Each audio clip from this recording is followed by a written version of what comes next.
Hi everyone, स्वागत है आप सभी का आपके अपने चैनल पर। यहाँ पर देखेंगे बीपीएससी के आयोग के द्वारा कुछ महत्वपूर्ण अपडेट आया हुआ है। देख सकते हैं नोटिस जारी हुआ है बीपीएससी आयोग के द्वारा। रिजल्ट की डेट जो है कंफर्म हो चुकी है। किस डेट में आपके रिजल्ट कौन कौन से वर्ग के आने वाले हैं। जी हाँ, तो महत्वपूर्ण अपडेट है, तो वीडियो को लास्ट तक ज़रूर देखिएगा। डिटेल जो है डिलीट प्रश्न है उनका क्या जो है नंबर जुड़ेंगे या फिर बिल्कुल हटा दिए जाएंगे। भाषा अर्ता को लेकर भी एक महत्वपूर्ण जो है अपडेट है, तो इन सभी महत्वपूर्ण अपडेट को हम वन बाय वन देखेंगे। वीडियो को लास्ट तक ज़रूर देखिएगा। सबसे पहले हम देखने वाले एक महत्वपूर्ण अपडेट यहाँ पर देख सकते हैं बीपीएससी आयोग के द्वारा ये अपडेट नोटिस जारी हुआ है। लिखा हुआ है इसमें आप देख सकते हैं विज्ञापन संख्या 22/2024 के अंतर्गत विद्यालय अध्यापक के पदों पर नियुक्ति हेतु लिखित व स्मृत प्रतियोगी पुनर्परीक्षा तैयारी 3 वर्ग 9-10 के मैथिली एवं ललित कला विषयों से संबंध में दिनांक 3/10/2024 को वर्ग 11-12 के संगीत, गणित, इतिहास, जंतु विज्ञान एवं भौतिक विज्ञान के संबंध में दिनांक 17/10/2000 को वर्ग 6-10 के संगीत, कला एवं कंप्यूटर विषय के संबंध में 21/10/2024 को प्रकाशित आवश्यक सूचना के क्रम में सूचित करना था कि युक्त प्रदर्शित अंतिम आदर्श उत्तर में हुई टंकण मूल की सुधार करते हुए अंतिम आदर्श उत्तर दिनांक 6/10/2024 को आयोग की वेबसाइट पर उपलब्ध हैं। आपने देखा होगा 6 से लेकर 10 तक कुछ ऐसे सब्जेक्ट थे जिनका जो है आयोग ने रिजल्ट मतलब आंसर की जारी नहीं की थी, और आंसर की जारी होने के बाद भी उसमें कुछ डाउट्स थे। तो इसी के रिगार्डिंग जो है दूसरा आंसर की जारी हुआ है, फाइनल आंसर की जारी हुआ है। यहाँ पर आप लोग देख सकते हैं ये आंसर की जारी हुआ है, कंप्यूटर विषय का है और कला का है।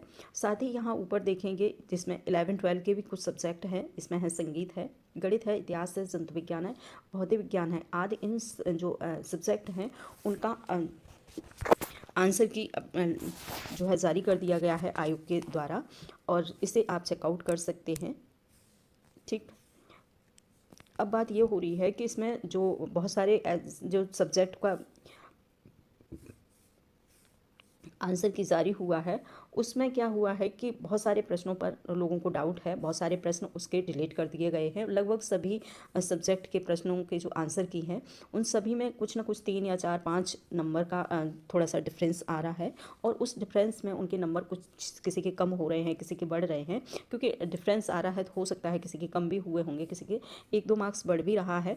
तो उसी को देखते हुए बहुत सारे लोग हैं, उनका कमेंट्स भी बहुत आ रहा है कि मैम जो है कि इनके जो प्रश्नों के जो मतलब कम हो गए हैं जिनके प्रश्न, क्या उनके प्रश्नों को डिलीट कर दिया जाएगा। जैसे कि मान लो किसी के 4 प्रश्न जो है कंप्यूटर साइंस में कम हुए हैं, तो क्या उनके प्रश्नों जो डिलीट कर दिए हैं क्या उनके नंबर जुड़ेंगे। तो मैं एक बार बताना चाहूँगी कि जिनको अगर आयोग ने डिलीट प्रश्न कर दिए हैं उनके सभी के डिलीट होंगे जितने भी लोगों ने उस सब्जेक्ट में एग्ज़ाम दिया होगा।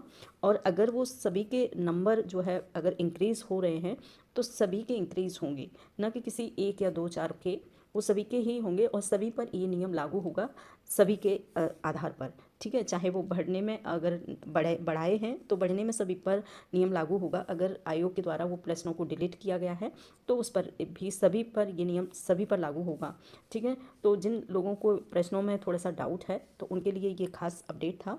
इसके बाद हम बात करने वाले हैं भाषा अर्हता पर। बहुत सारे लोगों का कमेंट्स भी आ रहा है और माना ऐसा जा रहा है कि भाषा अर्हता को अगर जिन लोगों का, मैंने इससे पहले भी जो लोग हमारे इस चैनल से जुड़े होंगे उनको पता होगा, मैंने एक वीडियो बनाया था उसमें बताया था कि अगर भाषा अर्हता में अगर कोई मान के चलिए फेल है तो उस अभ्यर्थी का क्या होगा। तो उसका मानना ऐसा जा रहा है कि जो भाषा अर्हता में फेल अभ्यर्थी हैं, आपने टियरी 1 में भी देखा होगा, टियरी 2 में भी देखा होगा, बहुत सारे अभ्यर्थी थे जो भाषा अर्हता में फेल हो गए थे, और उसके बाद आयोग ने सडनली जो है भाषा अर्हता को शून्य कर दिया था। क्योंकि आयोग को पता चल रहा था कि बहुत सारे ऐसे अभ्यर्थी हैं जो भाषा अर्हता में फेल हो गए, अगर उनको हटा देंगे तो आयोग को एक बहुत बड़ा विरोध का जो है सामना करना पड़ता।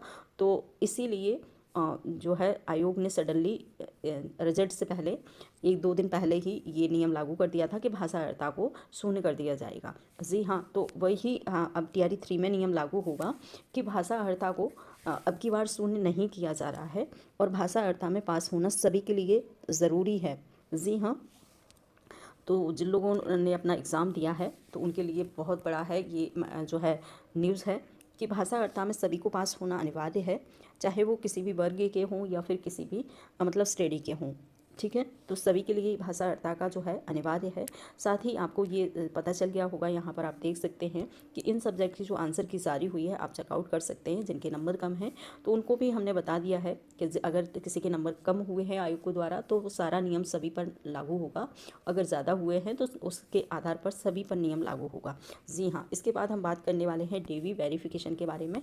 तो वेरिफिकेशन आपका, जैसे आपका रिजल्ट है, रिजल्ट की बात करें तो आपका रिजल्ट का जो है डेट कंफर्म हो गई है 14 नवंबर से लेकर के 14 या 15 नवंबर के बीच में आपका 1 to 5 का रिजल्ट जारी किया जाएगा आयोग के द्वारा।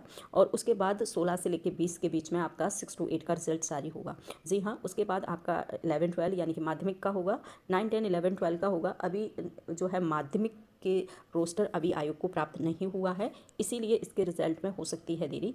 जब तक उसका रोस्टर नहीं मिल जाता है आयोग को तब तक आपका जो है 11 12 9 10 का जो है रिज़ल्ट नहीं आ सकता है, क्योंकि रोस्टर मिलना ज़रूरी है। इसके बाद बात करने वाले हैं कि आपका जो है रोस्टर के बाद अगर आपका रोस्टर मिल जाता है और उसके कम से कम 25 से 30 के बीच में आपका जो है माध्यमिक का रिज़ल्ट जो है जारी कर दिया जाएगा, ऐसा माना जा रहा है। और एक और इससे बड़ी महत्वपूर्ण अपडेट वो है कि आपका जो शिक्षा विभाग के द्वारा आपकी जो है पोस्टिंग होने वाली है।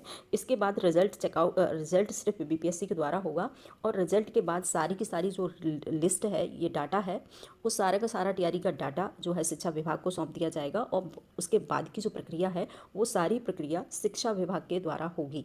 जी हाँ, शिक्षा विभाग के द्वारा आपकी वेरिफिकेशन होगा और वेरिफिकेशन के बाद आपका जो है पोस्टिंग होगी।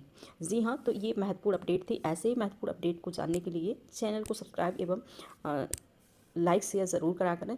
तो थैंक यू।